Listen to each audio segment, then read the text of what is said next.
বৃহস্পতিবার রাতে ইশারের পর একটা আমল করুন, আপনার সব গুনাহ ক্ষমা হয়ে যাবে, চেহারায় সৌন্দর্য বৃদ্ধি পাবে এবং মনের সব আশা পূরণ হয়ে যাবে ইনশাআল্লাহ। আপনি আল্লাহর কাছে যা দোয়া করবেন, যত পাপ আপনি করেছেন, কে নাই পাপ ছাড়া? প্রিয় ভাইরা আমার, আপনি আমলটি শেয়ার করে দিবেন। আপনি আমল না করে সওয়াব পেতে পারেন। সেটি কিভাবে জানেন? রাসূল সাল্লাল্লাহু আলাইহি ওয়াসাল্লাম বলেন, বাল্লিগু আন্নি ওয়ালাউ আয়া। একটি আয়াত, একটি হাদিস, একটি আমল যখন তুমি জানতে পারো, সেটি শেয়ার করে দাও, সেটি সবার কাছে, তোমার ভাইদের কাছে জানিয়ে দাও। আপনি আমল না করে সওয়াব পাবেন। যদি আপনার একটি শেয়ারে অন্যজন আমল করে, তাহলে তার আমলের পার্সেন্টেজ থেকে আল্লাহ তাআলা আপনাকে সওয়াব দান করবেন। সুবহানাল্লাহ।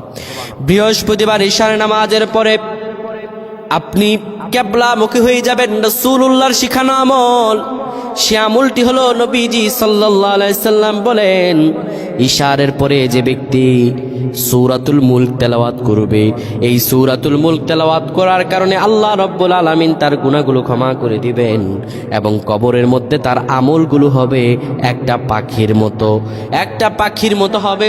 সেই পাখিটি এত সুন্দর হবে, তার আমলগুলো সেই পাখিটি তার হয়ে ফেরেশতাদের সঙ্গে জবাব দিয়ে দিবে।